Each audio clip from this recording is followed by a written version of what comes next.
গরমের মধ্যে এই জায়গাটার পুরোপুরি দেখা সার্থকতা আমি বলবো, তারপরও হয়নি, কারণ অনেক দূরত্ব আমাদের বাসা থেকে লালবাগ কেল্লা। এতটা জায়গা জুড়ে এই লালবাগ কেল্লা অবস্থিত, যেটা ঘুরে দেখার মতো এনার্জি এই গরমে কারোরই আসলে হওয়ার কথা না। তারপরও শেষ মুহূর্ত পর্যন্ত চেষ্টা করেছিলাম সম্পূর্ণ জায়গাটাকে ঘুরে দেখার, শুধুমাত্র একটা কথা চিন্তা করে যে আর কবে কখন আসতে পারবো তার তো ঠিক নাই, যেহেতু আমাদের বাসা থেকে দূরত্ব অনেকটাই। আর এটা যেহেতু ছুটির সময়ের ভিডিও ছিল, মানে ঈদের সময়, তখনকার রাস্তাঘাট একদম ফাঁকা থাকায় আমরা খুব ইজিলি চলে এসেছি। আর যদি নর্মাল সময় যাই ওয়ার্কিং ডেতে, তাহলে তো এই জায়গাটাতে আসতে গেলে আমাদের মিনিমাম 2 থেকে 3 ঘন্টা লাগবে।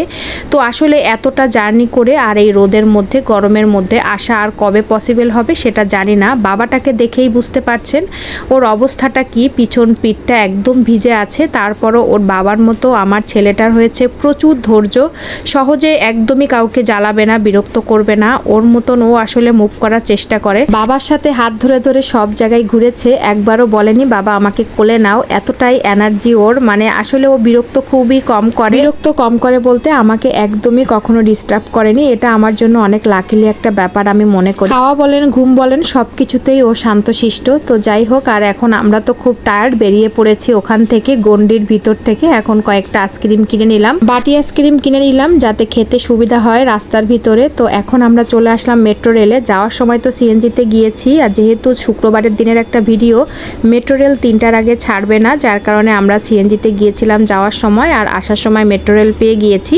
এখন দুপুর 3টা 3:30 মতো বেজে গেছে, আর আমি তো খুবই টায়ার্ড, বিধ্বস্ত অবস্থা দেখেই বুঝতে পারছেন। গরমে একদমই মানে জামা কাপড় দেখেই বুঝতে পারছেন পুরা ঘেমে যাতা অবস্থা।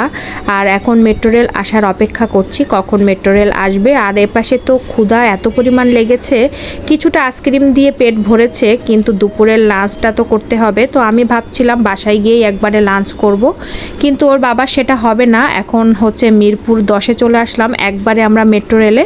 তো এখানে এসে কাচ্চি ভাইয়ের যে হচ্ছে রেস্টুরেন্ট, ওখানে ঢুকে পড়লাম। এখানে এসে আমরা এখন বিরিয়ানি খাবো, যদিও ফার্স্ট টাইম এখানে খাচ্ছি, আগে যে কবার খেয়েছি 10 নম্বরেই খেয়েছি, কিন্তু অন্যখানে। রেস্টুরেন্টের ভিতরের পরিবেশটা আমার কাছে এতটাই ভালো লেগেছে, খুবই চাকচিক্য একটা পরিবেশ, না জানি খেতে কতটা শান্তি লাগবে। তো যাই হোক, অবশেষে বিরিয়ানি চলে এসেছে। খুবই নামকরা একটা বিরিয়ানি রেস্টুরেন্ট, সেটা হলো কাচ্চি ভাই। শুনেছি নাম, কিন্তু কখনো খেতে আসেনি, আজকে ফার্স্ট টাইম খেতে আসলাম। ওই যে বলে না, ভাগ্য যেখানে আছে সেখানে টেনে নিয়ে যাবেই। আগের রেস্টুরেন্টটা প্রথমে আমরা খোঁজ করেছি, সেটা বন্ধ পেয়ে এই রেস্টুরেন্টে চলে এসেছি। তার জন্য ভালোই হলো যে এই রেস্টুরেন্টেও আমাদের অভিজ্ঞতা হয়ে গেল। তো যাই হোক, আমাদের সবার খাওয়া দাওয়া শেষ, আর এখন হচ্ছে যেহেতু বিলটা বেশ বেশি এসেছে, সেটা একটু মজা করে আমি ব্যাগে পুরে নিচ্ছি কিছু মশলা রেস্টুরেন্টের, এটা বাসায় নিয়ে খাবো। আর সাথে বোরহানি ছিল, আর বিরিয়ানিটা কিন্তু অসম্ভব ভালো ছিল বলতেই। আজকের ভিডিওটি এই পর্যন্ত।